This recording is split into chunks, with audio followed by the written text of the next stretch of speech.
Every vegetable you've ever pushed to the side of your plate has a story worth hearing, and most of those stories are more interesting than the meat next to them. Vegetables are survivors, not in a poetic sense, in a literal biological sense.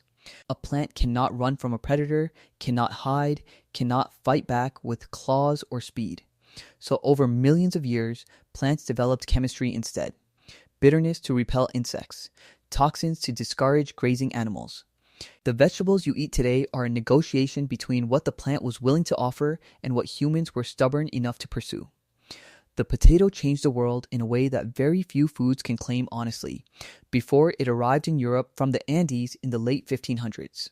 The continent had no reliable high-calorie crop that could be grown in cold, wet, difficult soil. The potato could. It grew underground, which meant it survived the frost that killed surface crops. It produced more calories per acre than wheat or rye.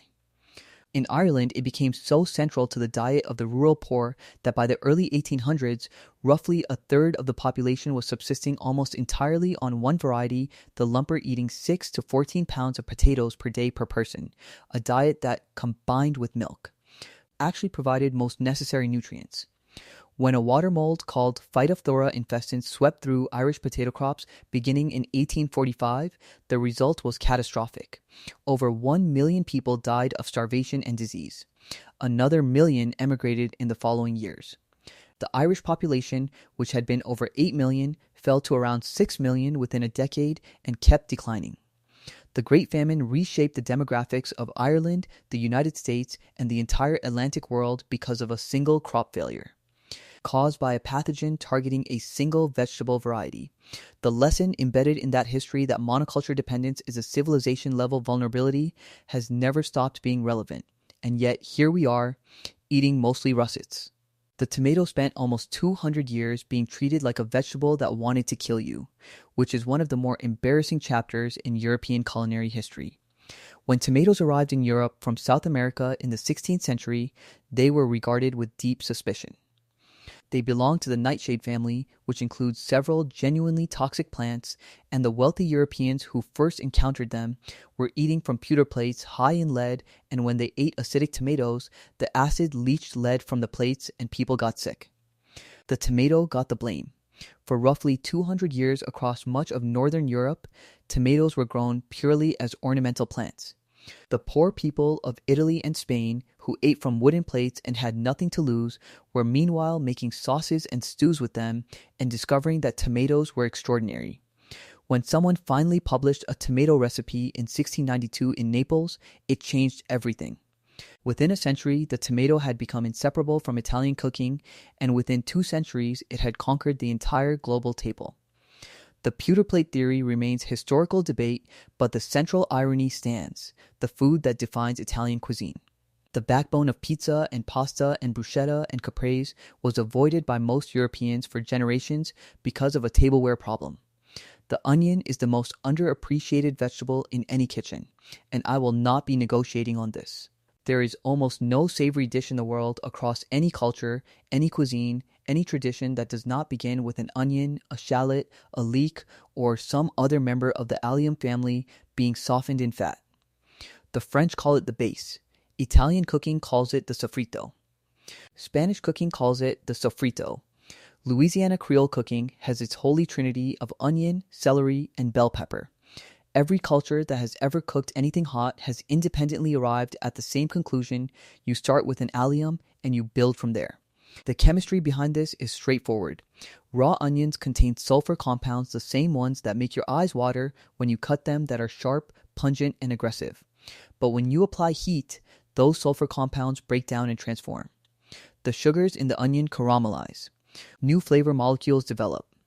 What started as aggressive becomes sweet, savory, and deeply complex. A properly caramelized onion cooked low and slow for 40 minutes until it collapses into a dark, jam-like mass tastes nothing like a raw one. It is a completely different ingredient, and it is the quiet foundation of more great dishes than any other single vegetable on earth. The carrot has a color that is entirely political. If you had grown a carrot in medieval Europe, it would have been purple, white, or yellow. The orange carrot you eat today was bred in the Netherlands in the 17th century, and the most persistent legend says it was cultivated by Dutch growers as a tribute to William of Orange, the Dutch king who led the revolt against Spanish rule. Historians debate how much of that story is true and how much is folklore. What is not debatable is that Dutch farmers did develop and popularize the orange variety during this period, that it spread rapidly across Europe because of its sweetness and vigor, and that within a few generations it had so thoroughly displaced every other color that most people alive today don't know orange carrots were ever a choice rather than a given. Purple, white, and yellow heritage varieties never disappeared entirely. They're in farmers markets and specialty grocers. They taste different from orange, earthier, sometimes slightly spicier, with less of the sweetness that makes the Dutch variety so approachable. If you've never eaten a purple carrot roasted in butter and thyme, you are missing something that your orange ones have been quietly outcompeting for 300 years.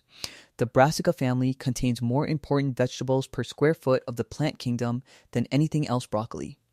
Cauliflower, cabbage, kale, Brussels sprouts, kohlrabi, bok choy, and what most people don't know is that all of them descend from a single wild plant, Brassica oleracea, which still grows along the rocky coastal cliffs of southern and western Europe. Over roughly 2,000 years of selective cultivation, farmers emphasized different parts of that one wild plant to create entirely different vegetables. The eggplant has one of the most unnecessarily dramatic preparation reputations in cooking, and most of it is undeserved. It is not difficult, it does not require salting for an hour before cooking, which is advice that was relevant to older, more bitter varieties and has been repeated for generations past its usefulness. What eggplant actually requires is heat serious, committed. Direct heat because its flesh is almost entirely water surrounding a network of air pockets, and until that water evaporates and those air pockets collapse, eggplant stays spongy and unpleasant. Give it a screaming hot grill or a very hot oven and the patience to let it go long enough. And something happens that is close to miraculous. The flesh softens into a smoky, silky, almost creamy texture with a depth of flavor that has nothing to do with its raw state. This is the principle behind baba ganoush, behind Italian melanzane alla parmigiana, behind the Turkish dish imam bayildi, the legend of which holds that an imam fainted from pleasure the first time he tasted it, which is a slightly extreme response to eggplant, but not one I'd argue with. Eggplant cooked properly is one of the most satisfying meat-free eating experiences available, and the people who claim to hate it have almost universally only encountered it undercooked.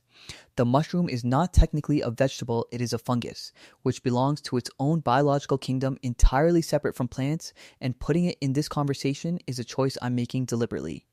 Because the culinary world has always grouped it here, and the distinction, while scientifically important, tells you nothing useful about cooking with it. What makes mushrooms remarkable is umami, the fifth taste, the savory depth that makes things taste more like themselves. Mushrooms are one of the richest natural sources of glutamates, the compounds responsible for umami perception, which is why they have been used for centuries across Asian cuisines as flavor enhancers, and why a small amount of dried mushroom, ground to powder and added to a braise or a sauce, makes everything around it taste more intensely of what it already is. Shiitake, porcini, oyster, enoki, maitake each has a distinct flavor profile, a distinct texture, a distinct best use. What all of these vegetables have in common, the potato and the tomato and the garlic and the brassica and the eggplant and the mushroom, is that every single one of them was, at some point in history, misunderstood, underestimated, avoided, or actively feared. Every one of them had to earn its place. The tomato was poisonous, the potato was dangerous. Kale was livestock fodder for most of its cultivated history before someone decided to charge $12 for a salad made of it. Time and curiosity changed all of them from suspect to essential, and the same thing is still happening now with vegetables most people haven't tried yet. The best reason to eat a vegetable you've written off is not that it's good for you, it's that it has a story you haven't heard yet, and the story is usually worth the first uncomfortable bite. Stay hungry.